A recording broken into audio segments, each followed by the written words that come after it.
All right, everyone, you may have seen down in our southern neighbors in Brazil, they have elected Bolsonaro, thankfully. And immediately the propaganda began, just as I expected it would. Like in the immediate wake, a few hours after it was clear he had been elected, I think the margin was roughly 55 to 45. So it's not a squeaker. He was handily ahead of the left-wing Haddad coalition. Did a 10-point gap. That's they can't exactly say, well, there was vote rigging, there was voter suppression. No, the Supreme Court there has already ruled. Yeah, Bolsonaro's your new El Presidente. Congratulations, by the way, to the people of Brazil. I think you did the right thing. Immediately, they began an all-out propaganda war. Just like with Trump, they're going to do to him what they do to Trump. They're going to say he's an enemy of the free press. He does crazy things. They're going to say demonstrably false stuff and literally make up stories. They're going to hope that you take it seriously and that you get demoralized and start thinking he's a crazy man or a tyrant or something. It's exactly what they'll do. They're going to pull a Trump on him. I saw some people say earlier, oh, he's going to literally start killing leftists. That was one, but they've been saying that all along. The other one was, oh, he's going to burn down the Amazon rainforest.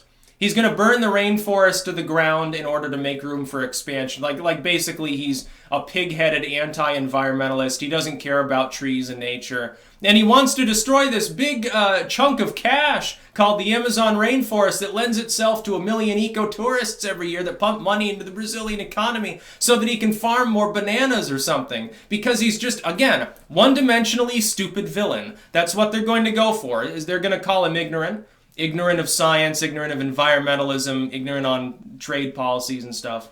They'll probably try to label him a pawn of the U.S. at some point. That'll get the leftists out to vote against him in the next election. That's probably what they'll do. Like here they say it's Russia. Like the evil commies, Putin, the boogeyman who somehow has all this power despite, reigning over an economy that's outside of the top 10 at this point. Like it's technically a smaller economy than Italy. Yes, I know that's not 100% true in every measure, but basically, at least on paper, not exactly a world power anymore either. More a regional power that just has a lot of old nuclear systems. So here, Trump supposedly is Putin's puppet. Now they're going to say Bolsonaro's Trump's puppet. Watch. He'll meet with Trump. They'll get along because they both have populistic views. The media there will smear him immediately. Oh my God, partnering with Trump, who's a pariah on the world stage, and he's a cold warrior now because of this, the intermediate range ballistic missile, the treaty repeal that Trump did. By the way, it was very funny at the time because they said, well, Trump is Putin's puppet, but he's edging us closer to World War III by withdrawing from a nuclear deal with a state he supposedly secretly is controlled by. How this can be understood to be true, I don't know, but Bolsonaro will now do exactly what I said he would. He will implement mild reform. He will not always succeed, but he'll be far better for your economy than Haddad and the leftists that have been in charge. He will be opposed at every step of the way by most of the corporate media there. Nonetheless, largely you can expect some degree of improvement, but don't expect it to be overnight. The fact that Bolsonaro is El Presidente now doesn't mean tomorrow your economy's first world, the oil flows like a river from Petrobras, which has been happily privatized, leading to a revolution of happiness and wealth in the streets of Rio and everywhere else in Brazil. It's not going to happen. It will take years and years for you to undo the damage of leftism. What will end up happening is the leftists will attempt to campaign on that. They'll say, oh, ha ha ha, we're still below 2010 levels economically or something. They will then skirt the issue of the fact that their own policies, their own interventionism and stupid shit that they've done was responsible for the downturn that Bolsonaro will very slowly be able to reverse. And he may not even be successful. Look, Brazil might collapse anyway. One piece of encouragement. The biggest thing that the Brazilian people can do at this point in order to fix the problems you have, get Bolsonaro to withdraw you from BRICS. Get yourself out of BRICS so it becomes RICS or whatever. That's the biggest thing you can do. Trying to hedge your bets with China during its economic slowdown, and with India, which wants to compete in the same fields that you do and has a bigger economy and a lot more manpower, is suicidal economically. You don't benefit from having a trade relation with South Africa. You've got your own raw resources. You don't need the blood diamonds and all this other stupid shit that pours forth there, and that's basically what the Russians and Chinese governments want. It's not going to help you. What you should be doing is partnering here in the American hemisphere. It makes more sense. I would say that for Venezuela in the future. The biggest hope that we have as a hemisphere in the Americas is that eventually Venezuela will no longer be run by hardline socialists. It'll be able to produce more oil and supply the whole fucking hemisphere. No more Middle Eastern reliance. Look, Monroe Doctrine 2.0, this hemisphere is supposed to be a land of freedom and peace and prosperity and free markets and free trade. Instead, you've got a bunch of interventionist countries and then you've got a couple outright communistic countries.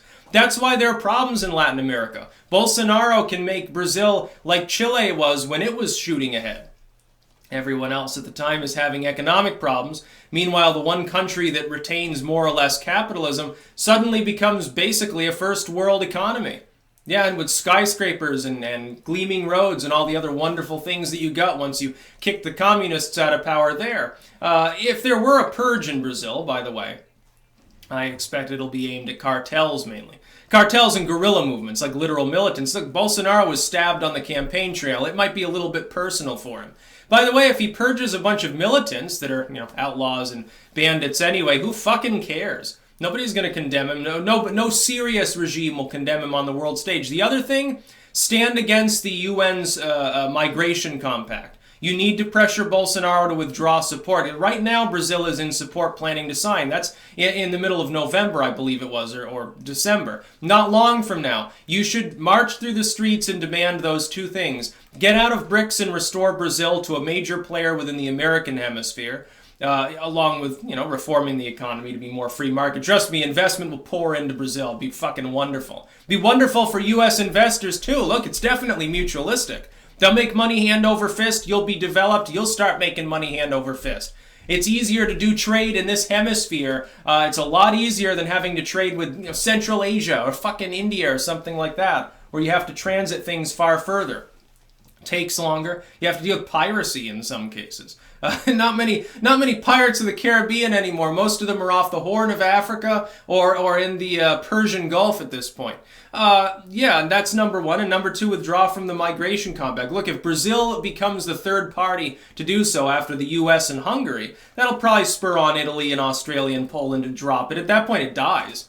Look, if the compact isn't adopted more or less, unanimously by the whole world, if you have a patchwork world where half a dozen countries exempt themselves, others will join them in time because populism will spread because the compact will be negative for those countries, guaranteed. So those are a few things Brazil should do. Brazil has a lot of resources, a lot of manpower, a huge land area, a huge coastline. You got every possible fucking advantage, but expect the propaganda to begin flowing like a river. Where before it was, Bolsonaro's pig-headed, Bolsonaro hates gay people or whatever, it's going to take on a more sinister tone. They're going to convince you that every time that the cartels do something violent, it's Bolsonaro's fault. Look, here in the U.S., we're several years ahead of you on the populism scale. Look what they're doing now, 2 days after the synagogue shooting. A never-Trumper, someone who literally detests our president, shoots up a synagogue, and it is declared Trump's fault. They are going to do the same thing to Jair Bolsonaro. I guarantee it. It's formulaic. They do the same thing over and over in hopes that the normies will keep supporting far-left globalism. Get yourselves out of globalism and join us on the world stage. Ultimately, those countries that do will be better off when globalism inevitably collapses. That's about all. Peace out.